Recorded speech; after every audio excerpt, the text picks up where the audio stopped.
જૂનાગઢના સાસણગીરમાં 2 લોકો પર સિંહે હુમલો કર્યો। ગીરના દેવળિયા પાર્કના 2 લોકો પર સિંહે હુમલો કર્યો હતો। સિંહના હુમલાથી સારવાર દરમિયાન એક શખ્સનું મોત નીપજ્યું છે। સીસીએફ દ્વારા તપાસના આદેશ આપી દેવાયા છે। બંને સિંહને આજીવન કેદ કરાશે તેવું ચીફ વાઇલ્ડ લાઇફ વોર્ડને જણાવ્યું છે। મહત્વનું છે કે સિંહ દ્વારા હુમલો કરાતા એક વ્યક્તિ મોતને ભેટ્યો છે।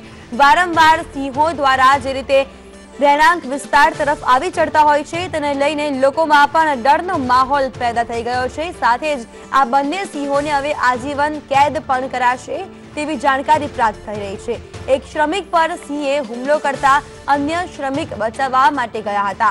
બચાવવા પડેલા શ્રમિકોને સિંહ ખેંચીને જંગલમાં લઈ ગયો હતો।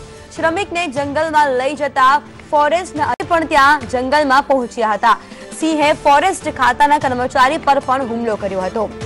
મહત્વનું છે કે જવલ્લે જ બને છે જંગલ ખાતાના સ્ટાફ પર હુમલાની ઘટનાઓ। ત્યારે સામાન્ય રીતે સિંહ મનુષ્ય પર હુમલા કરતા નથી। 20 વર્ષ અગાઉ એક છોકરી પર સિંહે હુમલો કર્યો હતો। ત્યારે ફરી એકવાર સિંહે હુમલો કર્યો છે તેને લઈને હવે ફોરેસ્ટ ખાતું પણ હરકતમાં આવી ગયું છે।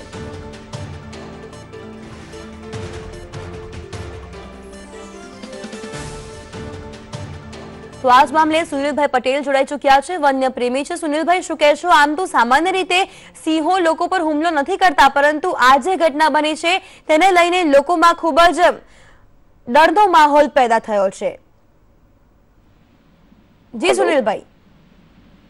હા, આપનો ક્વેશ્ચન શું હતો? સુનિલભાઈ, મારો સવાલ એ હતો કે આમ તો સિંહો લોકો પર હુમલો કરતા નથી, પરંતુ જ્યારે આ ઘટના બની છે, એક વ્યક્તિ મોતને ભેટ્યો છે સિંહના હુમલાના કારણે, સાથે જ ફોરેસ્ટ વિભાગના અધિકારી પણ સિંહે હુમલો કરી નાખ્યો છે। હવે લોકોમાં ડરનો માહોલ છે। આપની પ્રતિક્રિયા મામલે શું રહેશે? એકચ્યુઅલી સિંહ કોઈ માણસ પર હુમલો નથી કરતો, પણ જ્યારે સિંહને ડિસ્ટર્બ કરવાની અંદર આવે, એ ખોરાક લેતો હોય અને એને ડિસ્ટર્બ કર્યો હોય, તે સમય દરમિયાન સિંહ છંછેડાતો હોય છે, ત્યારે એ ક્યારેક હુમલો કરી બેસે છે। અને બીજો જવાબ એ હોઈ શકે કે જ્યારે સિંહોના જંગલોની અંદર એના વિસ્તારમાં જ્યારે ટુરિઝમનો વધારે વિકાસ થાય અને લોકો જંગલમાં જતા થાય, અને અત્યારે જીપ સફારી જે શરૂ કરવામાં આવી છે એના કારણે બી એ ડિસ્ટર્બ થયો હોય, એના કારણે બી આ હુમલા થતા હોય છે। પણ સિંહનું આટલા વર્ષોની અંદર જોવામાં આવે તો એને માણસ ઉપર બહુ જ જગલે હુમલા કર્યા છે, પણ આ એક કારણ મોટું એને ડિસ્ટર્બ કર્યો હોય તો જ એને હુમલો કર્યો હોય। આ એક સૌથી મોટો એક જવાબ છે।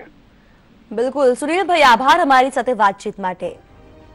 તો સિંહો દ્વારા જે રીતે હુમલો કરાયો છે રહેણાંક વિસ્તાર તરફ, આ સિંહની જોડી આવી ચડી હતી। ગૌરવ અને ગૌતમ નામની આ જે જોડી હતી સિંહની, તે રહેણાંક વિસ્તાર તરફ આવી ચડી હતી અને શ્રમિક પર હુમલો કર્યો હતો।